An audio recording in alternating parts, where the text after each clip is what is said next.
Health के को लेके लोगों में इशू है। यहाँ पर इमरजेंसी के लिए जो है आपके 4-4 5-5 घंटे एक आपको इंतजार करना पड़ Easily. सकता है। अगर आपका हाथ भी टूट गया तो डॉक्टर आपको 6 घंटे बाद देखेगा। Hello everyone. So as some of you know, my dad is here visiting me in Vancouver. So मैंने सोचा कि जो भी एक questions होते हैं क्योंकि इनका ये फर्स्ट टाइम है कनाडा में, तो आई थॉट कि अगर जो भी इनका जो भी एक्सपीरियंस रहा यहाँ पर आने का वो मैं एक बार रिकॉर्ड करूँ ताकि अगर किसी के भी पेरेंट्स यहाँ पर आना सोच रहे हों तो उन्हें थोड़ा सा आइडिया मिल जाए कि जो एक्सपेक्टेशन होती है उनकी जिनके साथ वो यहाँ पर आते हैं वर्सेस जो यहाँ पर एक्चुअल उन्हें जो भी फील होता है आने के बाद वो क्या एक्सपीरियंस रहता है। Just to give some background, ये लोग 27 जून को यहाँ पर आए थे एंड आज 18th अगस्त है। So they have been here for around I would say 1 month and a half और ये अभी सितंबर तक है यहाँ पर। तो सबसे पहले तो आप ये बताइए कि जब आप यहाँ पर लैंड हुए तो आपका क्या एक्सपीरियंस था लैंड होते ही, जो भी आपकी एक तो जो प्रोसेस लैंड होने के बाद, क्योंकि इंडिया में जो जब आप एयरपोर्ट से जाते हैं तो आप फिर भी थोड़ा बहुत हिंदी में बात कर सकते हैं, जब आप यहाँ पर लैंड होते हैं तो एक कम्युनिकेशन का भी थोड़ा सा बैरियर होता है और फिर ये नहीं पता होता एग्जैक्टली कि क्या एक्सपेक्ट करो एयरपोर्ट पे लैंड होने के बाद, चीज़ें कितनी सिमिलर हैं कितनी डिफरेंट है। तो आपका क्या एक्सपीरियंस था लैंड होने के बाद एयरपोर्ट पे? बिल्कुल अलग वो था। जैसे ही उतर के हम लोग बाहर आए और जब चेकिंग के लिए पहुंचे तो ज़्यादातर मशीन लगी हुई हैं और उन मशीनों में जो लैंग्वेज है वो सब अंग्रेजी है। तो उस समय लैंग्वेज प्रॉब्लम तो सबको होगी, थोड़ी बहुत आएगी, बिल्कुल आएगी, सबको आएगी थोड़ी बहुत। तो और लेकिन हेल्पिंग जो आपके हैं लोग बहुत हैं। जैसे आपने बताया था कि आपको कोई जानने वाले मिल गए थे इंडिया के, उन्होंने आपकी हेल्प कर दी थी, कोई बंदी थी वहाँ पर? एक लेडी थी, वो भी फर्स्ट टाइम आई थी, पंजाब से थी। हम भी चेकआउट हो रहे थे, वो भी चेकआउट हो रही थी। हम मशीन को ऑपरेट नहीं कर पा रहे थे तो उसने कहा कि अंकल मैं करती हूँ। उसने हमारे सारे चेकआउट किए, अपने भी किए हमारे भी किए। हमने उसको शुक्रिया कहा और उसके बाद हम वहाँ जाने को तैयार हो गए जहाँ पर हमारा सामान हमें मिलना था। अच्छा, जो आपका जहाँ से आप अपना लगेज बैग उठाते हो, है ना? लगेज बैग तो मतलब आप लैंड हुए, आप वहाँ कियोस्क पे पहुँचे जहाँ पर आपको अपना पासपोर्ट भी शायद एक बार स्कैन करना पड़ता है, ट्रैवल डॉक्यूमेंट्स आपके चेक होते हैं। ट्रैवल डॉक्यूमेंट्स में भी एक प्रॉब्लम ये रहती है कि वहाँ पर फेस वो करते हैं आपका स्कैन। अब जो मेरे संग थी कि मेरा फेस ही उस पर नहीं आया, जो पेपर जो जिसको चेक टिकट होता है, अच्छा, मेरा स्कैनर में आपका फेस नहीं दिखा फेस है, नहीं आया, फेस उसने अब आपका डिटेक्ट नहीं किया। तो मेरा फेस चेक नहीं किया। मैं बड़े परेशान घबरा गया कि भाई मेरा सबके में फेस आ रहा है, मेरे में नहीं आ रहा है। लेकिन जब मैं पहुंचा तो उन्होंने हमारे डॉक्यूमेंट देखे, सब देखे, फेस एक बार देखा और उससे कह दिया जाइए। अच्छा, तो चेक इन किया, जो आपकी रिसीट प्रिंट होके आई उसमें आपका फेस नहीं हाँ, आया? उन्होंने वीज़ा से उसको हमारे फेस को मिलान करके हमको ठीक है। बाहर निकाला। और लैंड होने के बाद आपको पूरे प्रोसेस में अप्रॉक्स कितना टाइम लगा? Near about 15 minutes. हाँ, तो 15-20 मिनट्स लगेंगे, डिपेंड करता है आपके लगेज के ऊपर। अगर आपकी लगेज बाद में जब हम लगेज के पास पहुंचे तो सबके लगेज आ रहे थे, हमारा लगेज में नहीं मिला वहाँ। फिर हमने वहाँ पे कुछ पर्सन खड़े थे, उनसे पूछा कि हमारा लगेज नहीं मिल रहा है हमें। तो उन्होंने कहा कि जो आप लेट आए हैं, आपका लगेज देखिए वहाँ एक साइड में रखे हुए हैं, वहाँ उसमें तो नहीं है। जब हम वहाँ गए तो वहाँ हमारे लगेज हमको मिल गए और उसको लेके हम बाहर आ गए। तो ऐसा कुछ नहीं है, लोग बहुत हेल्पिंग हैं, उतरते ही आपकी बहुत मदद करते हैं, तो ऐसे घबराने वाली कोई बात नहीं है। लेकिन लैंग्वेज प्रॉब्लम तो आती है। वो ये है कि मेरे ख्याल से कि एक पार्ट ऑफ प्रोसेस है। जैसे मैं तो इंग्लिश में भी इतना फ्लुएंट हूँ, बट आप किसी भी कंट्री में लैंड करते हो तो आपको एक कल्चरली भी पता नहीं होता कि आप क्या एक्सपेक्ट करोगे इनिशियली। वो फिर डिपेंड करता है कि आप कितने कॉन्फिडेंट हो। कुछ लोगों को किसी से हेल्प मांगने भी में भी जैसे शर्म आती है, झिझक लगती है थोड़ी, है ना? तो नहीं, उस प्रोसेस पे भी लैंग्वेज प्रॉब्लम होती है। आप कुछ कह रहे हैं, दूसरा उसको नहीं समझ पा रहा है, तो उस प्रोसेस पे भी, तो उसके लिए ये मैं एडवाइस करूँगा कि आपको जो आता है, जितनी भी थोड़ी बहुत अंग्रेजी आती है, जैसे कि बैग है, आप बैग कह के उनको इंडिकेट करो, वो उतना समझेंगे फिर आप, क्योंकि उस प्रोसेस से वो लोग रोज हाँ, दो चार होते हैं। ये तो है। अगर आप मशीन पे नहीं कर पा रहे हैं तो आप उनको नो करके बोलो आई डोंट नो, जितनी आपको टूटी फूटी आती है, तो वहाँ पर वो आपको समझेंगे और आपको मजबूरी समझ के आपकी हेल्प करेंगे। हाँ, तो यहाँ पर हेल्पिंग बहुत है, पर्सन टू पर्सन बहुत हेल्प करते हैं। अच्छा, इसमें दूसरी चीज़ ये भी है कि जब आप लैंड होते हो तो क्योंकि मेजॉरिटी ऑफ लोग इंडिया से वैसे भी काफ़ी ज़्यादा आते हैं, तो ऐसा कोई इशू है नहीं। आज सच अगर आपको इंग्लिश भी नहीं आती है, इतना कंफर्टेबल नहीं हो, तो आपको इंडियन लोग भी बहुत दिख जाएंगे। तो वो भी एक दूसरा ऑप्शन है कि जब आप लैंड करते हो तो आप पूछ सकते हो। ऐसा कुछ नहीं है कि आप बहुत ज़्यादा स्ट्रेस लो, ठीक है? जैसे हम ट्रेन में ट्रैवल करते हैं ऐसे हम प्लेन में कर रहे हैं, बट कई बार लोग जो है उस चीज़ को, इंडिया में स्पेशली पहली फ्लाइट होती है तो बहुत बड़ा हवा बना लेते हैं एक उस चीज़ का, कि उन्हें लगता है कि पता नहीं क्या होगा, क्या एक्सपेक्ट करना है। But end of the day यह है कि आप पे कर रहे हो एक एयरलाइन को, आप फ्लाई कर रहे हो, वो आपको एक सर्विस दे रही है, तो एंड ऑफ द डे एक नॉर्मल बेसिक सा ट्रांजैक्शन है।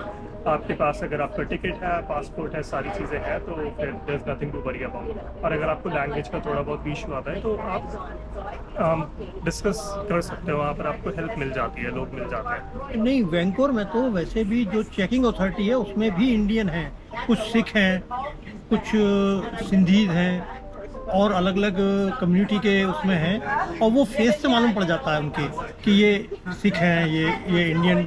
आप उनसे कांटेक्ट कर सकते हैं, आप उनसे बात कर सकते हैं, वो आपको हिंदी में, आपको पंजाबी में, वो आपको और लैंग्वेज में आसानी समझाते हैं और समझा रहे थे। ऐसे कोई डर वाली बात नहीं है। अच्छा, तो उसके बाद नेक्स्ट क्वेश्चन, जब आप एयरपोर्ट से, जैसे मैंने आपको रिसीव करा है ना, तो मैंने आपका बैकपैक वगैरह सब ले लिया, सब कुछ, आपने सबसे पहली चीज़ क्या नोटिस करी एयरपोर्ट से जस्ट बाहर आते ही? आप क्या एक्सपेक्ट कर रहे थे, और आपको एक्चुअली में जब आप बाहर निकले तो आपको मतलब कैसी फीलिंग आई? सबसे जो पहली फीलिंग थी वो यहाँ की एयर प्योरिटी की थी। मेरे को हवा इतनी शुद्ध है, बिल्कुल कूलिंग मालूम पड़ती है कि अंदर ब्रीदिंग में, सांस लेते समय मालूम पड़ती है कि कुछ साफ गया। बाहर अगर पहली निगाह जाती है तो हाँ, हरियाली दिखती है कि हाँ, हम किसी हरे भरी जगह आए हैं। और एक ट्रैफिक में जिस टाइम आप चल रहे होते हैं तो एक शॉकिंग ये है कि यहाँ पर जो है राइट हैंड ड्राइविंग है। राइट हैंड साइड ड्राइव करते हैं। हाँ। इंडिया में लेफ्ट हैंड साइड ड्राइव करते हैं। आपको हॉर्न्स नहीं सुनाई देते?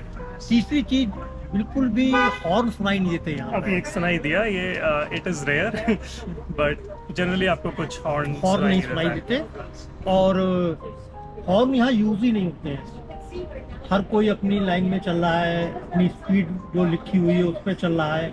कोई बताने वाला नहीं है कि अगर 60 है तो आप 60 पे चले, या आप लेके 40 पे चले। आप खुद पढ़ेंगे और अपनी कंट्रोल करेंगे। हाँ, दूसरी चीज़ यहाँ पर ये भी है ना कि आपको, अगर आप रूल्स फॉलो नहीं कर रहे हो तो आपको मतलब काफ़ी मोटा जो है एक बिल आ जाता है आपके पास, आपको मतलब काफ़ी, और आपका इंश्योरेंस अमाउंट भी बढ़ जाता है अगर आप बार बार वायलेशन करते रहो, है ना?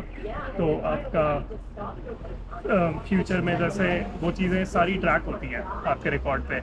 और दूसरी चीज़ ये होती है यहाँ पर, horn is like a sign of disrespect. तो अगर कोई बहुत रूडली ड्राइव कर रहा है ना, या someone was almost about to hit you, तो उस टाइम आप हॉर्न ब्लो करते हो, या अगर कोई बहुत रैश आपके पास से टाइप करते हो निकल के जा रहा है, तो इट इज़ लाइक जैसे हम लोग इंडिया में किसी पे चिल्ला के बढ़ते हैं, तो यहाँ पर अगर आप रोड पर हो तो अगर आपको किसी ने अगर आपको बहुत ऑफेंड करा है तो आप हॉन्ग करोगे वो दिखाने को कि तुम कैसे चला रहे हो, मतलब तुम्हें तमीज़ नहीं है, इस टाइप से लोग इस कॉनोटेशन में हॉर्न को यूज़ करते हैं जनरली। ठीक एक है। बिल्कुल सिस्टमेटिक तरीके से ट्रैफिक है, हर एक को अपने रूल्स मालूम है। मेरा पैदल का क्या रूल्स है, मेरा व्हीकल का क्या रूल्स है, कहाँ मेरे को रोड क्रॉस करनी है, कहाँ मेरे को रोड क्रॉस नहीं करनी है। एक चीज़ मैंने यहाँ पर और बहुत अच्छी देखी कि यहाँ पे पैदल के लिए बड़े ट्रैफिक रुकते हैं। अगर आप गलती से भी कर रहे हैं, पैदल क्रॉस कर रहे हैं और आप चूक गए तो बड़ा ट्रैफिक आपके लिए रुकेगा। ये जहाँ जहाँ मैंने बाहर सफ़र किया है, वो कनाडा में ये चीज़ देखी है कि यहाँ पर जो है पैदल के लिए को लोग रेस्पेक्टली रुकते हैं और उनके जाने के बाद ही खुद जाते हैं। और ये चीज़ एक इंडिया से आने वाले के लिए बिल्कुल नई और अच्छी होगी, उसको भी अच्छी लगेगी, मुझे भी बहुत अच्छी लगेगी। हाँ, कल्चरली ये बहुत बड़ा डिफरेंस है। यहाँ पर पेडेस्ट्रियन जो मतलब पैदल लोग चल रहे हैं, उनको वे ऑफ पैसेज मिलता है, मतलब उनके पास एक राइट होता है over anyone who owns a car. तो बेसिकली इंडिया में क्या होता है, अगर कोई कार जा रही है, हम रोड क्रॉस कर रहे हैं, तो हम मतलब राइट लेफ्ट देख के हम फटाफट भागते हैं, है ना। यहाँ पर बिल्कुल मेरे स्टार्ट हो गया, सॉरी। हाँ, तो इसमें यह है कि अगर आपके पीछे भी कोई अगर आप रोड क्रॉस कर रहे हो और अगर कोई कार आ रही है सामने से, तो वो वेट करेगी आपके लिए, और जब आप रोड क्रॉस कर लोगे उसके बाद वो जाएगी। तो इसमें कई बार ऐसे ये इशू हो जाता है कि अब अगर कोई इंडिया से आ रहा है या कहीं से भी बाहर से जो यूज़ टू नहीं है, वो कार के लिए वेट कर रहा है और कार उसके लिए वेट कर रही है, तो वो लोग थोड़ा सा फ्रस्ट्रेटेड हो जाते हैं, क्योंकि उन्हें लगता है कि मतलब they just want you to cross so they can go across, है ना। तो पोलाइटनेस है, बट फिर ये भी होता है अगर हम भी वेट कर रहे हैं और वो हमारे लिए वेट कर रहा है, तो वो ऐसा अगर बार बार हो होगा, जाती है। हाँ, तो वो थोड़ा सा फ्रस्ट्रेटेड हो जाएंगे कि भाई तुम क्रॉस करो तो हम भी जाएं। तो ये चीज़ है यहाँ पर। अगर आप रोड लेकिन क्रॉस कर रहे प्रायोरिटी हैं, पैदल चलने वाले की ही है। हाँ, अगर आप रोड क्रॉस कर रहे हो तो आप तुरंत क्रॉस कर सकते हो, आपको ये टेंशन लेने की ज़रूरत नहीं है, क्योंकि अगर कोई कार आ रही है उसने एज लॉन्ग एज आपको देख लिया कि वो आपको उड़ा देगी। एक चीज़ और है, यहाँ पर साइकिलों का चलन बहुत है। लोग साइकिल चलाना पसंद करते हैं, लोग साइकिल से घूमते हैं, लोग अपने को फिट रखने के लिए साइकिल चलाते हैं। रोड पे साइकिल के लिए स्पेशल लेन बनी हुई है, उसी लेन में लोग साइकिल चलाते हैं और देख के बहुत अच्छा लगता है। छोटे छोटे बच्चे साइकिलिंग कर रहे हैं और लॉन्ग डिस्टेंस की साइकिलिंग करते हैं, और ये देख के एक चीज और यहाँ पर है कि यहाँ पर आपको इंडिया की तरह मुझे यहाँ पर तोंदू लोग नहीं मिले।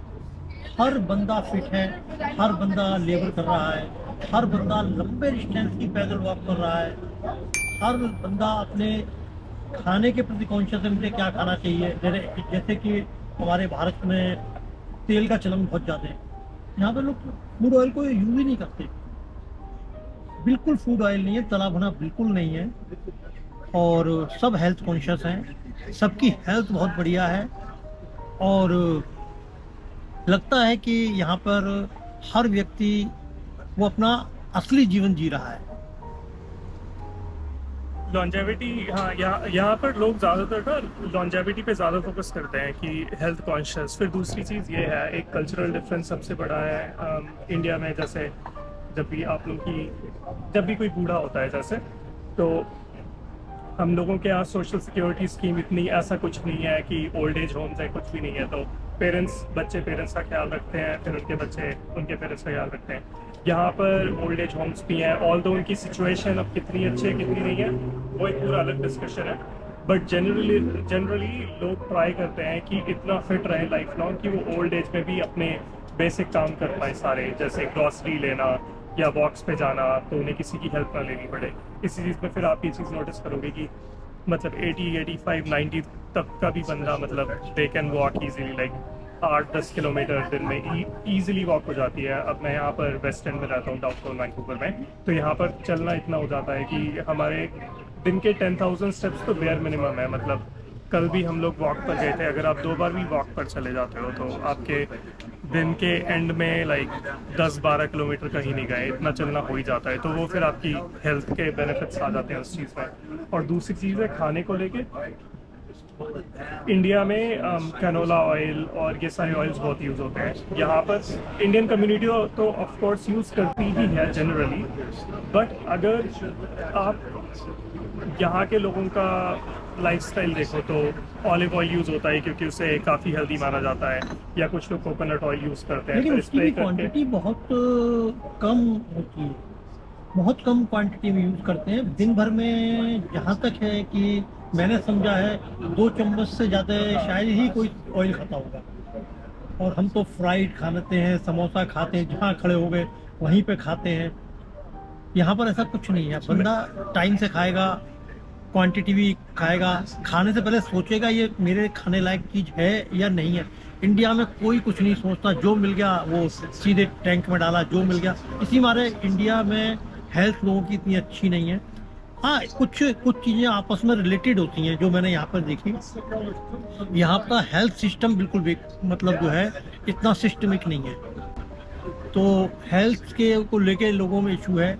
यहाँ पर इमरजेंसी के लिए जो है आपके 4-4, 5-5 घंटे एक आपको इंतजार करना पड़ सकता है। अगर आपका हाथ भी टूट गया तो डॉक्टर आपको 6 घंटे बाद देखेगा। अगर आपको हार्ट डिजीज है तब भी आपको 5-6 घंटे से पहले कहीं इमरजेंसी नहीं मिलेगी।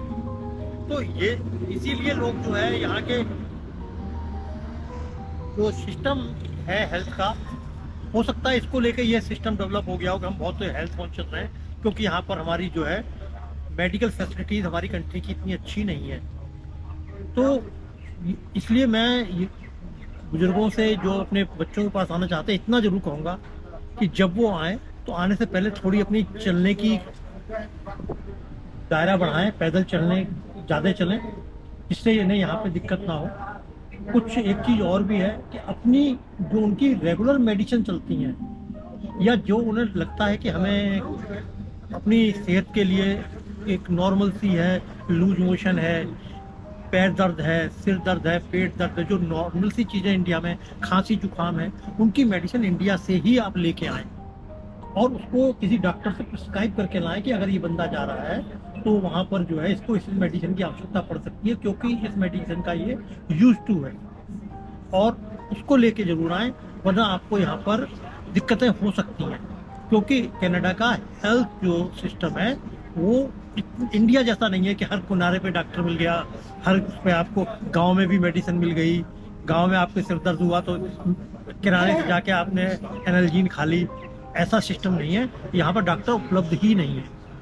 इसलिए अपने हेल्थ को इशू पूरी तरह आप तैयारी करके आए हेल्थ इशू की, कि आप या तो बीमार पड़े ना, और पड़े तो उसकी मेडिसिन आपके पास हो। हेल्थ का ऐसा है यहाँ पर, क्योंकि पब्लिक हेल्थ केयर है तो फ्री है, बट इतने डॉक्टर्स नहीं है जितनी डिमांड है।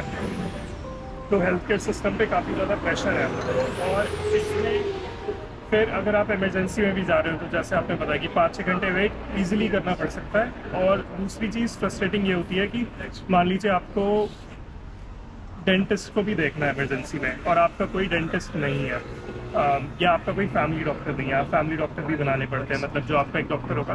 बट अगर आपको फैमिली डॉक्टर को भी देखना है या कुछ इमरजेंसी में आपको डेंटिस्ट के पास भी जाना है, तो अगर आप डेंटल ऑफिसर्स में कॉल करेंगे तो वो आपको तभी एक्सेप्ट करेंगे अगर उनके पास उस दिन कोई स्लॉट हो। मान लीजिए किसी ने कैंसिल कर लिया जैसे, अदरवाइज आपको पेन किलर लेके वेट करना ही पड़ेगा, चाहे फिर वो आपका 2 दिन बाद अपॉइंटमेंट आए, चाहे और पेन किलर भी तो कहाँ इजीली टाइलेनॉल और एडविल मिलती है, वो इतनी स्ट्रांग होती नहीं है। और इंडिया में हम लोगों ने एंटीबायोटिक्स और ये स्ट्रांग पेन किलर्स खा के इतना इम्यूनिटी को मतलब इतनी ज़्यादा वो मैसअप हो जाती है कि यहाँ पर आके यहाँ के जो पेन किलर्स हैं कोई भी चीज़ काम ही नहीं करती आपके ऊपर। तो ये थोड़ी सी चीज़ें हैं, मतलब तभी सब इसका विशेष ध्यान रखें आने से पहले। तभी सब लोग कहते हैं कि आप अपनी मेडिसिन वगैरह लेके आए, अगर थोड़ा बहुत मतलब 2-3 साल तक की, या फिर अगर कोई इंडिया से आ रहा है तो उससे मंगा सकते हैं। तो ये चीज़ थोड़ी सी ध्यान में रखने वाली है। जैसे अब हम लोग यहाँ वेस्ट एंड में रह रहे हैं, डाउनटाउन सेंट्रल नेबरहुड है वैंकूवर का, one of the most posh बोलूँगा मैं, एटलीस्ट बहुत सेंट्रल तो है।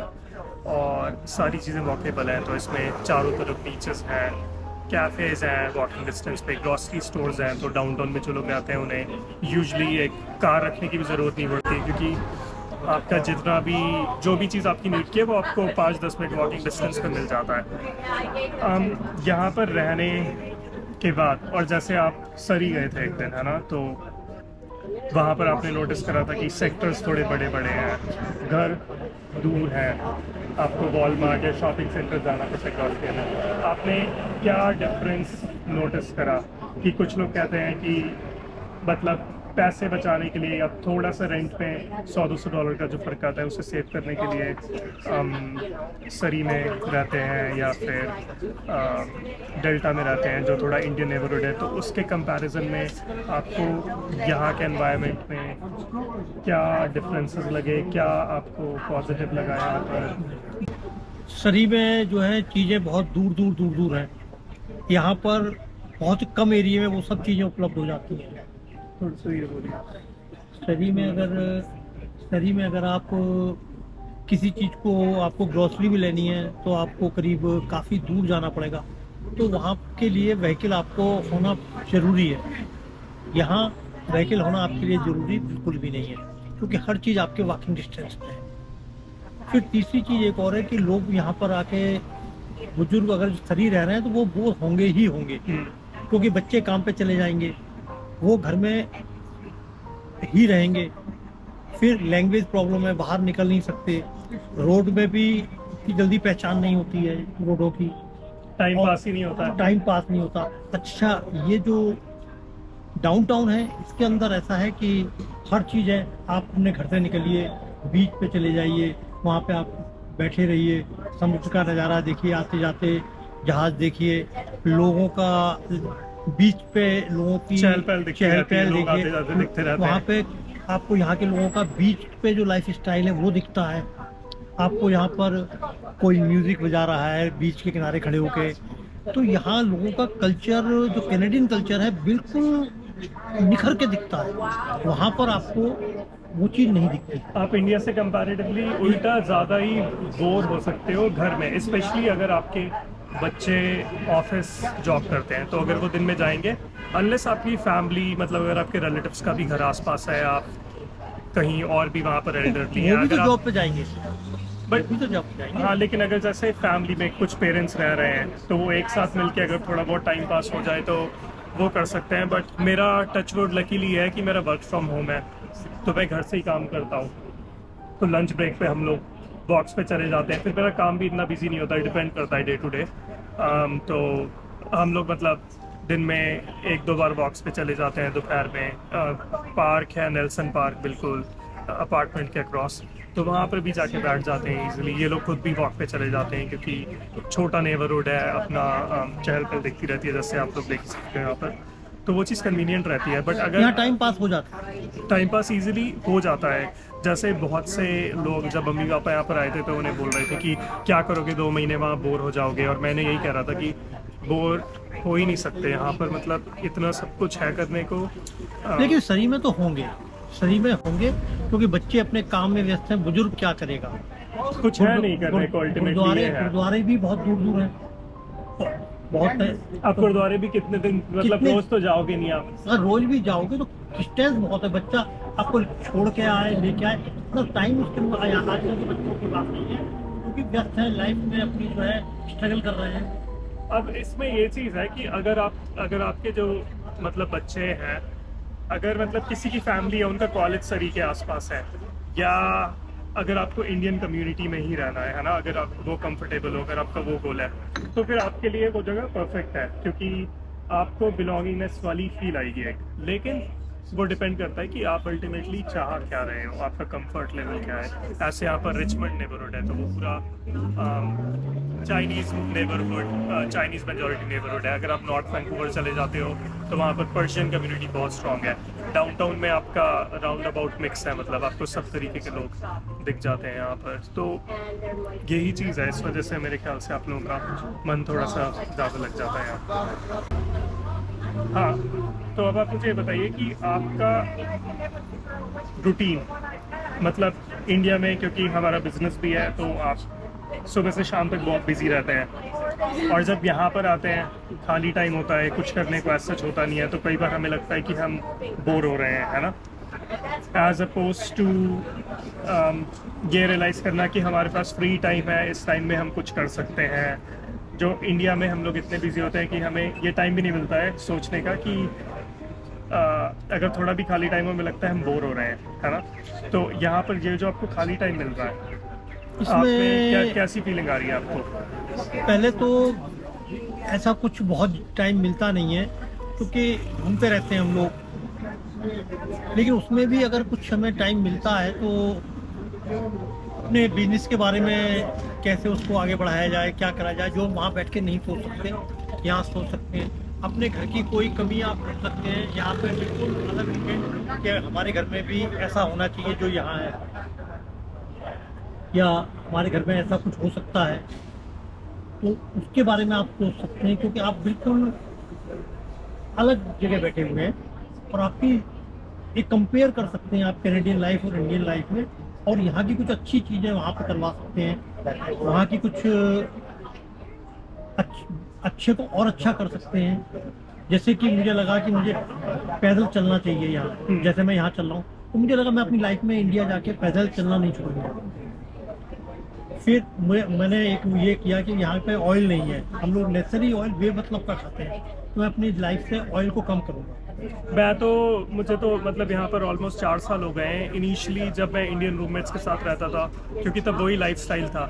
उसके बाद मैं थोड़े यहाँ के रूममेट्स थे मेरे जैसे, एक फ्रांस से था, एक चिले से था एक फ्रेंड, तो ये चीज़ काफ़ी ऑब्जर्व करी कि वो लोग तो बिल्कुल बेक्ड खाना खा लेते हैं, तो वेजीज ला के हल्का सा बेक करके उसे ऑयल से स्प्रे करके खा लेते हैं। तो वो चीज़ जब मैंने देखी तो मुझे रियलाइज़ हुआ कि ये हम कितना ज़्यादा ऑयल कंज्यूम करते हैं इंडिया में। उसके लिए फिर वो चीज़ ऑब्ज़र्व करके मैंने अब मैं कुछ भी जैसे कुक करता हूँ, अगर मैं दाल कुक कर रहा हूँ या छोले रात को कुछ भी बना रहा हूँ, तो मैं उसे पानी में ही बनाता हूँ। और ये चीज़ थोड़ी सी शायद आपको सुन के वियर्ड लगेगी, बट आप एक बार ट्राई करना। आप पानी में ही दाल सब्जी जो भी है उसमें ऊपर से जीरा पाउडर या जीरा डाल के, मसाले डाल के आप उससे बनाइए, और आपको ये चीज़ नोटिस होगी कि टेस्ट में कोई ज़्यादा फ़र्क नहीं आएगा। जो हम इनिशियली ऑयल डाल के उसमें टमाटर डाल के खूब फ्राई करते हैं चीज़ों को, है ना, उनकी न्यूट्रिशनल वैल्यू ही ख़त्म हो जाती है, और फिर डेली इतना ज़्यादा ऑयल कंज्यूम होता है। यहाँ पर बनाने के बाद मैं बस 1 चम्मच ऑलिव ऑयल ऊपर से डाला, उसे चावल के साथ खा लिया, रोटी के साथ। मैंने तो 3 साल से रोटी भी नहीं बनाई थी, बट मैं बहुत एक्सट्रीम, मतलब काफ़ी चेंज हो गई है मेरी पर्सनालिटी यहाँ पर। लेकिन अगर आपको बनानी भी आप बना सकते हैं, बट आप ऑयल जितना कम कंज्यूम करें, वो चीज़ ज़्यादा बेनिफिशियल होगी लॉन्ग टर्म, क्योंकि इससे आपको कुछ फ़ायदा नहीं मिल रहा है। वैसे यहाँ पर कार्ब भी कम खाते हैं, यहाँ पर लोग अनाज कम खाते हैं, प्रोटीन ज़्यादा कंज्यूम होता है। प्रोटीन ज़्यादा खाते हैं, और सबसे बड़ी चीज़ यहाँ पर सब्जियाँ ज़्यादा खाते हैं। आपको हर चीज़ में सब्जी डालेंगे, अगर दाल भी बना रहे हैं तो उसमें कोशिश करेंगे चाहे मटर ही डाल दो, या फिर कुछ नहीं तो कॉर्न आ गया, मक्का डाल दो, जो स्वीट कॉर्न होता है, कुछ नहीं तो पालक ही बारीक बारीक काट के डाल दो। तो यहाँ पर लोग जो है वेजिटेबल को कार्ब से ज़्यादा, लोग जो सब्जी ज़्यादा खाते हैं बशर्ते रोटी के। हम लोग 4 रोटी खाते हैं, सब्जी थोड़ी सी लेते हैं, या 3 रोटी खाते हैं सब्जी। तो यहाँ पर सब्जी जो है 3 रोटी के बराबर सब्जी खाते हैं, 1 रोटी खाते हैं। चावल लेते हैं 1 चम्मच, 4 चम्मच दाल लेते हैं। तो ये डिफरेंस इंडियन फूड और यहाँ के फूड में। और दूसरा ये यहाँ पर सैलेड्स भी बहुत खाए जाते हैं। बोल में खाना यूजुअली प्लेट की जगह बोल में खाया जाता है, डिपेंड करता है उसमें भी, मतलब आप किस कंट्री के हो। मैं ये ब्लैंकेट स्टेटमेंट नहीं दे रहा हूँ कि हर बंदा ये ऐसा खा रहा है। अगर कोई मिडिल ईस्ट से है तो उसका ऑफ कोर्स खाने का तरीका अलग होगा, कोई लैटिन अमेरिका से है तो उसका अलग होगा। जैसे मैक्सिकन लोग टैकोस बहुत खाते हैं, तो उनका भी वो रोटी टाइप का तौर दिया होता है। तो वो चीज़ डिपेंड करती है, बट ओवरऑल फिर भी यहाँ पर वेजीज़ इंडिया के कंपैरिजन में बहुत ज़्यादा खाई जाती है। तो अगर आप उतनी वेजिटेबल्स खा रहे हैं तो आपको ऑब्वियसली मतलब आपका वेट थोड़ा कंट्रोल में रहेगा, क्योंकि उसमें कैलोरीज कम होती हैं, और थोड़ा सा लोग हेल्थ कॉन्शियस हैं। कुछ भी खाते टाइम ये सोचते हैं कि अच्छा इसकी क्या न्यूट्रिशनल वैल्यू है। ये नहीं कि रोज़ सुबह समोसे और कचौड़ी चल रहा है या जलेबी चल रही है कि 200-200 ग्राम खा रहे हैं, वैसा यहाँ पर कुछ भी नहीं है। स्वीट शॉप है ही नहीं, कोई स्वीट शॉप नहीं है, और मिठाई जैसी कोई चीज़ नहीं है। लोग मीठा खाते हैं, ऐसा नहीं मीठा नहीं खाते, लेकिन उनका मीठे का टेस्ट ब्रेड में मीठी ब्रेड, बहुत ही कम स्वीट जिसमें हो, उसको लाइक करते हैं। यहाँ पर नमकीन का चलन नहीं है, यहाँ पर मीठे का ही चलन है, लेकिन मीठे की क्वांटिटी लड्डू वाली नहीं है। मीठे की क्वांटिटी है, आपने ब्रेड में जितना हल्का सा मीठा आ गया, और जो और चीज़ें हैं उसमें हल्का सा मीठा आ गया, टेस्ट मीठे का ही है, नमकीन का नहीं है। यहाँ पे नमकीन में फ्राइड नमकीन तो बिल्कुल भी नहीं चलती है, और मिलती भी नहीं है। हम लोगों में जो इंडिया से जो स्नैक्स होते हैं सारे बहुत ज़्यादा ऑयली होते हैं। यहाँ पर बेकरीज बहुत ज़्यादा है, ऐसा नहीं है कि यहाँ पर शुगर नहीं कोई कंज्यूम करता, बहुत शुगर कंज्यूम होती है, लेकिन लोग थोड़ा सा ज़्यादा कॉन्शियस हैं। इंडिया में कल्चरली मेरे ख्याल से हम लोग इतना कॉन्शियस नहीं है कि अगर लड्डू का डब्बा रखा है तो हम 3 4 5 खा जाएंगे अगर हम चली। एक यहाँ पर लोग ना पोर्शन कंट्रोल करते हैं, तो उसमें यही है कि आप जो भी चीज़ खा रहे हो आप एक लिमिट में इंडल्ज करते हो उससे, ये थोड़ा सा एक फ़र्क है। अच्छा, जो भी चीज़ आपने, जैसे हम बाहर गए घूमने, जहाँ पर भी गए, आप लोग विस्लर गए थे है ना, तो आपने ओशियन देखा, माउंटेन्स देखी बड़ी बड़ी, हमने गोंडोला लिया था जो ट्रॉली या केबल कार बोले, उस सब का आपका कैसा एक्सपीरियंस था एज़ कम्पेयर टू इंडिया में? आप जितनी भी जगह घूमे हैं उससे कंपैरिजन में आपको क्या चीज़ें बिल्कुल स्ट्राइक करी अलग?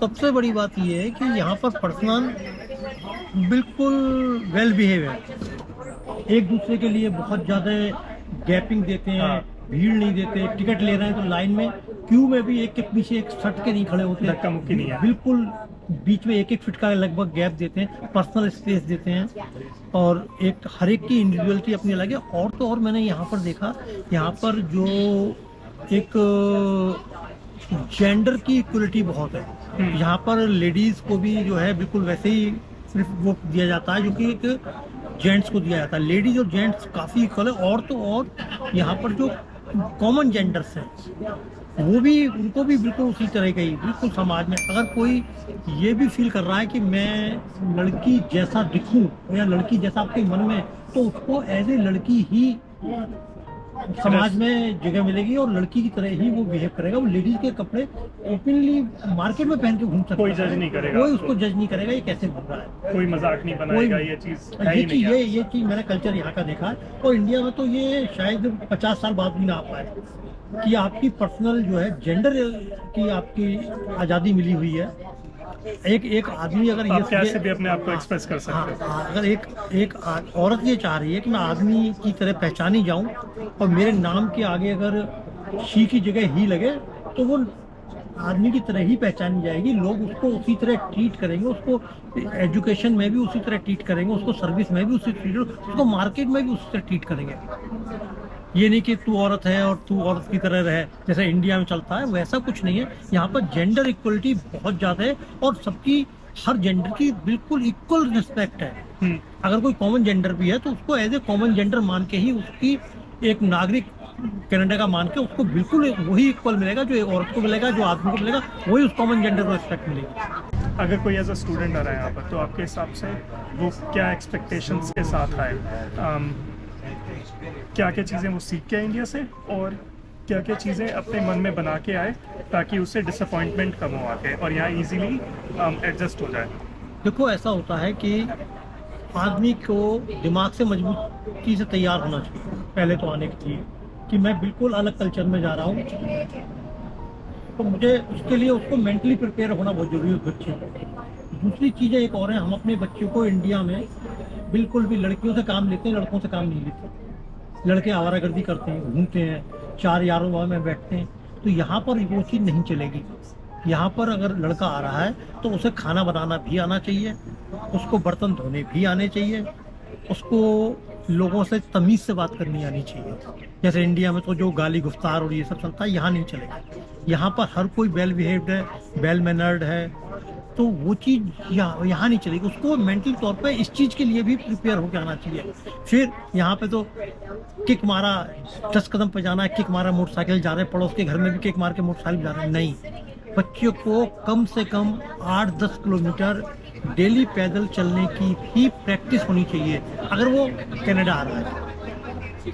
फिर एक टाइम की पंक्चुअलिटी है यहाँ पर, अगर आप टाइम की पंक्चुअलिटी पे नहीं है, हम तो चलो डॉक्टर को जा रहे हैं 1 घंटे बाद चले गए, डॉक्टर ने देख लिया, फिर हम लोग क्यों तोड़ के दिखाना पसंद करते हैं। यहाँ पे नहीं धक्का चलेगा। मुक्की बहुत होती है इंडिया में, हर नहीं, एक जगह यहाँ धक्का मुक्की होती है। इंडिया में हर एक चीज़ और भी है जो मैंने नोट की है कि हर कोई क्यों तोड़ के अपने को अच्छा महसूस करता है। यहाँ पर लोग क्यों में अपने को अच्छा महसूस करते हैं। ये चीज़ बहुत फ़र्क है इंडिया में और यहाँ में, कि यहाँ वहाँ पर लोग क्यों तोड़ना, नियम तोड़ना ही अपने को अच्छा समझते हैं। यहाँ पर लोग नियम में रहना ही अपने को अच्छा समझते हैं। आप उसी में अच्छे वेल बिहेव्ड माने जाएंगे जब आप नियम फॉलो करेंगे। ये अंतर है और ये बेसिक तौर पर अंतर है। अगर कोई यहाँ पर आ रहा है बट, तो वो किन की चीज़ों की आदत डाले? आपने कहा कि खाना बनाने की प्रैक्टिस कर ले। एक तो मैं बोलूँगा कि टाइडीनेस भी, कि घर को कॉन्स्टेंटली ऑनगोइंग साफ सफाई की आदत कर ले, साफ सफाई की आदत अपनी डाले, वरना वो यहाँ सर्वाइव नहीं कर क्योंकि सकता। आपके लैंडलॉर्ड्स भी अदरवाइज रेंट पे दे रहे हैं, तो अगर आप बहुत ज़्यादा गंदगी करते हैं वहाँ पर तो उनके लिए भी नुकसान है। हर चीज़ बहुत महंगी है यहाँ पर। अगर उन्हें रेनोवेशन कराना है, कुछ भी कराना है, तो वो आपको बिल्कुल कह सकते हैं कि यू नीड टू वेकेट, अगर आप ढंग से। ये अच्छी चीज़ यहाँ की है, ये इंडिया में भी होना चाहिए, लेकिन हम लोग ध्यान नहीं देते। हम लोग कुछ गंदे तरीके से रहने की, कुछ हर चीज़ को टाल देने की आदत पे हैं, तो वो चीज़ यहाँ नहीं चलती। अच्छा, एक चीज़ ये भी है इंडिया में, जैसे आपको होम के लिए हेल्पर्स आप हायर कर सकते हो, तो आपको मतलब डिशेस के लिए या साफ़ सफाई के लिए आप किसी को हायर कर सकते हो। यहाँ पर मेड्स वगैरह आपको मिलती नहीं है ना।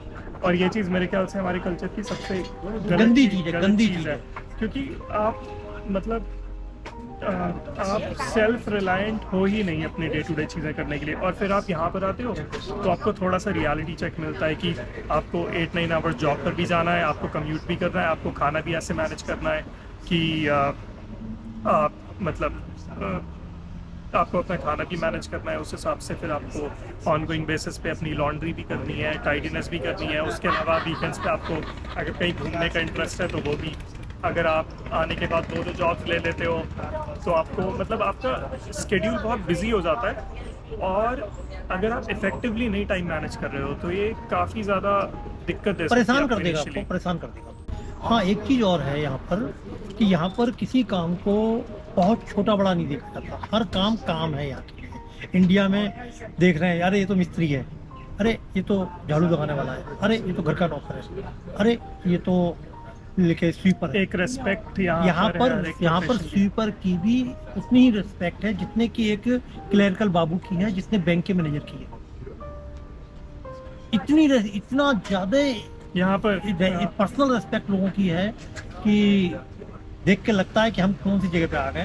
ये जगह कितने अच्छे लोगों की है। मैं आपको एक एग्जांपल दूंगा। जैसे इंडिया में जनरली लोग बोलते हैं कि अरे बाहर जाके क्या करोगे, वहाँ पर तो टॉयलेट साफ करनी पड़ती है। ये हम लोग की एक जनरल मेंटालिटी होती है चीज़ों को देखने की। हमें लगता है कि ये जो काम है दिस इज़ बिलो अस, और ये काम किसी और को करना चाहिए, या ये अगर आप काम कर रहे हो तो आप मतलब कुछ गलत कर रहे हो, या आप ये कोई रेस्पेक्टफुल काम नहीं है।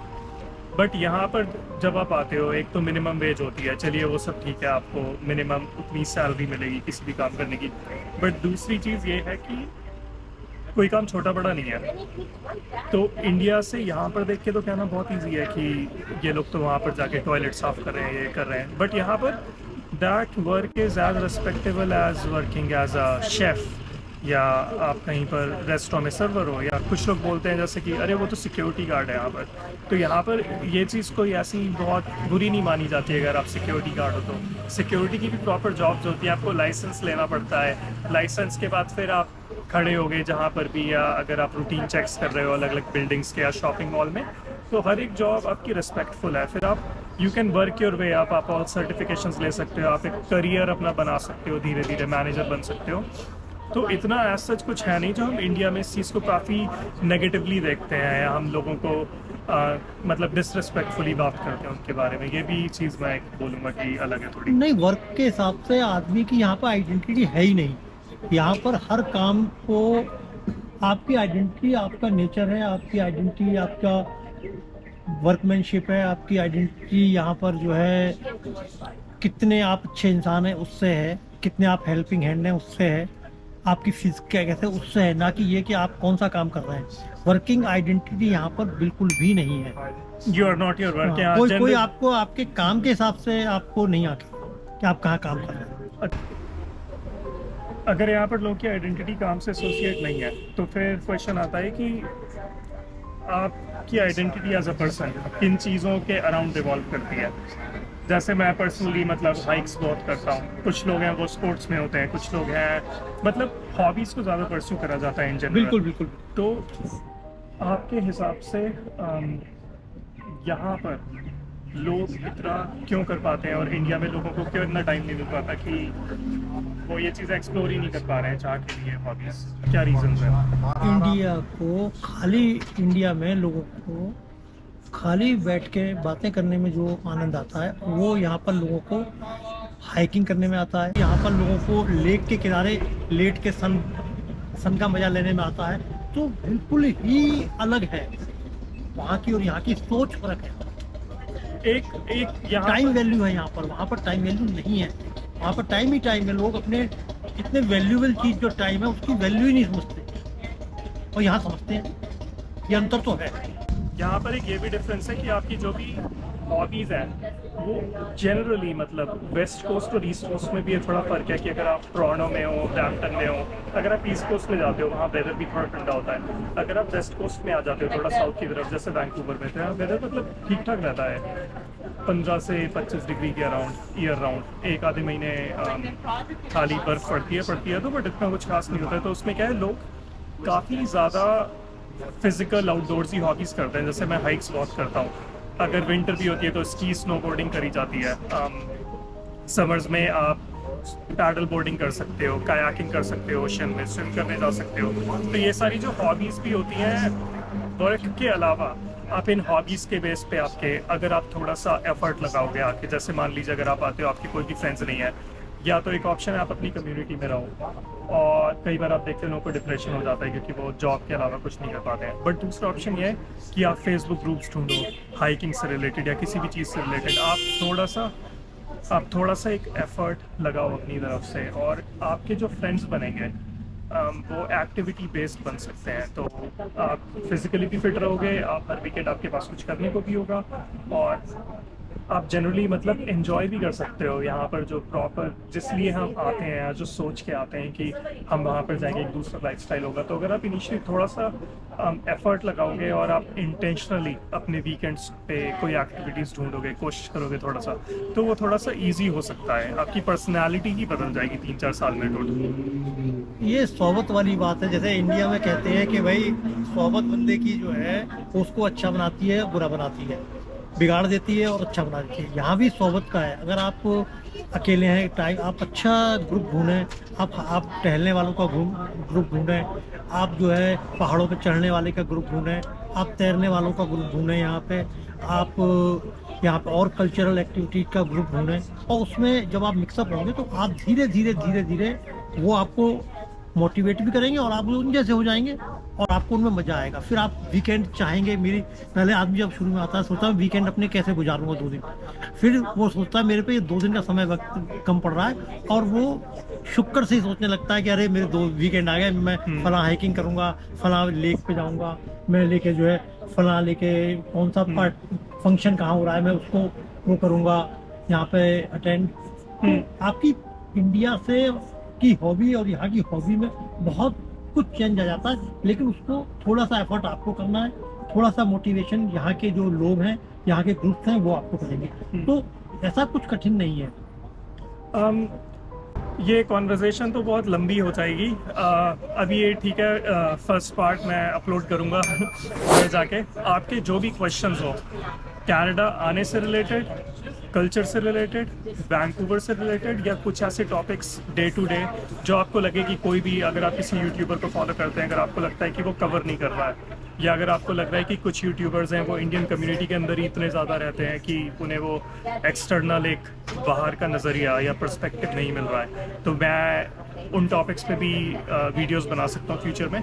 आप बस मुझे कमेंट्स में बता दीजिएगा आपके जो भी क्वेश्चंस हैं, क्या चाह रहे हैं। हाँ, किसी भी चीज़ से रिलेटेड। मैं वैसे वैंकूवर में रहता हूँ, मैं लास्ट 4 ईयर्स से यहीं रह रहा हूँ, बट वैंकूवर में हॉबीज से रिलेटेड करने को क्या है या किस बंदे को आना चाहिए, अगर आपके कोई भी क्वेश्चंस हैं आप मेरे से कमेंट्स में पूछिए और I will make videos on those. But yeah, until then, take care of yourself and I'll see you in the next one.